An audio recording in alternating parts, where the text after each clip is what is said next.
We have about 49 days until the release of NBA 2K24, and I know park fans are excited to see the reveal of the park and the city. If you guys are enjoying these news videos, hit that subscribe button and let's try to get this video to at least 1,000 likes. Now, most of you guys already know, but if you didn't, the new gen city is described as a beachfront city, and the old gen will be having the neighborhood return for them. Now, comment down below, are you guys going to be playing new gen or old gen for 2K24, and let me know why. Yesterday, I tweeted out, how can park/city be improved in NBA 2K24? What do you want to see? Not gameplay, just specifically the layout, theme, etc. Everyone in the comment section, let me know what you want to see for the park in 2K24. J.A. Bridgeforth responded saying, courts closer to each other. When someone and or a squad loads into a park, load them right onto the empty dots/squads. I have never thought of that idea, and I'm not gonna lie, that's a brilliant idea. Too many people are scared to play one another, and if you're gonna force to play someone that's already on the court, I think it's a good idea. Cinco Got Game responded saying, just a court to hoop. You can have the stores in the background for aesthetic, but let's let the stores be accessed from the menu. Tired of taking the train to go buy clothes and shoes. I wish that was the case, but I think they're going to keep the city strictly because of advertisements. 2K Bill Guru said,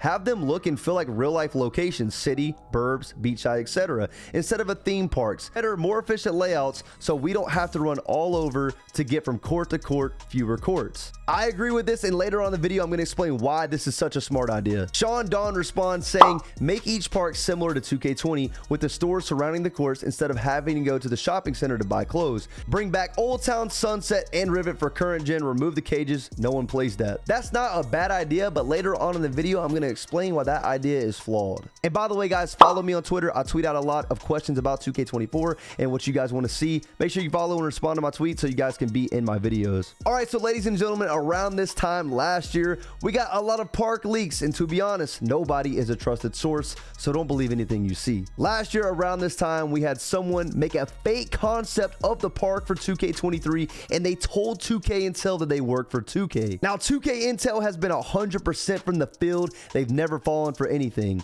except this one. 2K Intel believed them, and they tweeted out this screenshot and made the entire community believe that this was a city for NBA 2K23. The crazy thing is, this looks very similar to the beachfront city that we could have in NBA 2K24. It's literally described just like this tweet. Now, this is actually a fire city design. Drop a like if you guys want to see something like this in 2K24. It's on the beach and all the courts are super close to each other. Hopefully in 2K24 we can see something similar to this, but right now, unfortunately, this is not real. Let's get into the city for NBA 2K24. Everyone comment, what is your favorite park in any 2K, and tell me why. Now, really, ever since NBA 2K18, the park system has been super flawed. 2K18, it's self-explanatory, just look at it. NBA 2K19, yes, it was a dedicated park server, but it was also super limited. Only a certain amount of people could fit in the server. Most people were sitting around AFK, some people were making sure their MyPlayers looked super drippy, others are in the NBA store. Overall, it's just a very flawed system. I think nostalgia really blinds you guys when it comes to these games.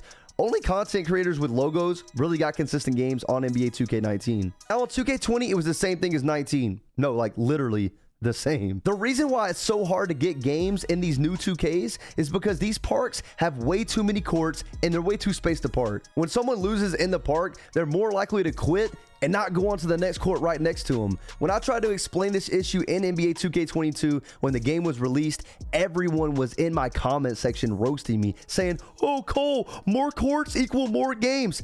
That is the complete opposite, and that is false. People disagree with me, but less courts equal more games. Let me explain. NBA 2K15, 2K16, and 2K17 was a great example of a perfect park. Let's take a look at the NBA 2K15 trailer. Now, as you guys can see, the 2K15 parks were perfect. It was a dedicated server to just hoop. If you wanted to buy a clothing item or anything specific, you could just go into the menu and buy it right there where you're standing. Obviously, the city isn't going anywhere anytime soon, but I'll explain later on in the video how the city could still work with parks just like this. Now, in NBA 2K23, I don't want to copy and paste of 15, 16, and 17. I see a lot of people saying, oh, just give me 2K20, just give me 2K17. I want something new and fresh. It's a new basketball game. I'm strictly just talking about the layout of the park. These parks were perfect because every court would get played on and there was always a team lined up to play next. That's why we bought 2K, to just hoop. We don't care about the city. We don't care about traveling around. We just want to ball out. Drop a like if you agree. NBA 2K16 and 17 had the same exact layout, so they worked perfectly. I think it would make sense if we had 4 3v3 courts, 2 2v2 courts, and 1 1v1 court.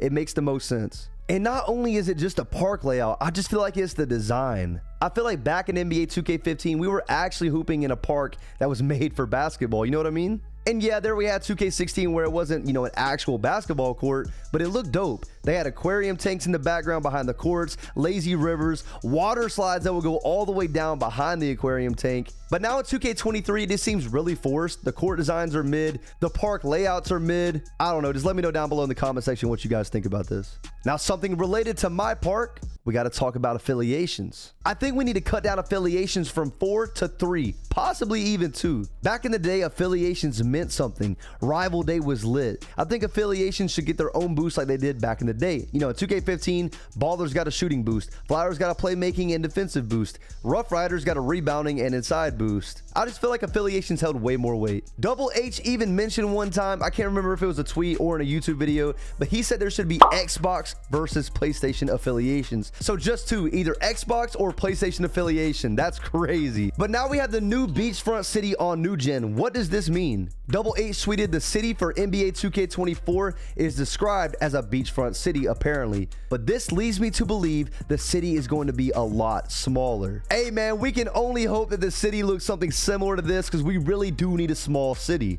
Just how NBA 2K15, 16, and 17 parks were their own separate servers, I believe the city should be an own separate server as well, alone from the park, so we can just hoop when we want. Kind of off subject, but back in 2019, I played on a real life court in Florida, right on the beach, and at the time, I even thought about how good that would look in NBA 2K. I know, I'm a gamer, I need to touch some grass. I thought of a really cool concept for the beachfront city. I think it would be super interesting if there was a bridge that connected to an island called Event Island. And every event had its own theme like 2K19 and 2K20 events. Back in the day, basketball gods used to be in a pyramid. The Formula event was literally inside of a racetrack, bro. How dope was that? And 2v2 Rush was inside of a tent. What happened to 2K?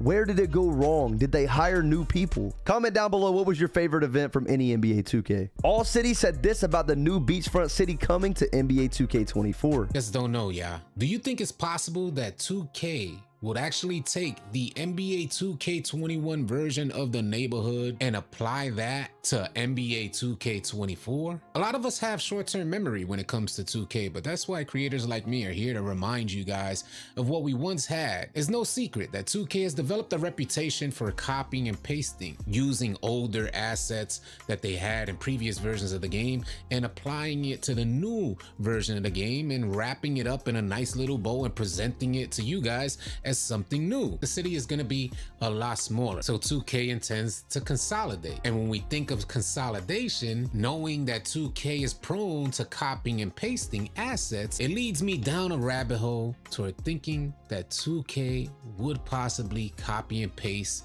the older version, 2K21 version of the neighborhood and apply that as the new beachfront city for 2K24, with every intention to blame you guys for asking for a smaller city. In my opinion, I think he's speaking the truth. What if we do get a very similar park, very similar to 2K21 current gen again for 2K24 new gen? Would you be happy or would you be upset? 2K does seem to recycle a lot of these features and rewards like jetpacks, tigers, mascots, etc. And we seem to forget a lot. NBA 2K also announced that old gen will be returning to the neighborhood. Can't really go too much into detail about this simply because there isn't a lot of info. Double H also tweeted, hopefully in NBA 2K24, it's easy to tell the difference between players from Xbox and PlayStation. If you guys didn't know, we're getting crossplay. I mean, I think 2K let us know like a million times.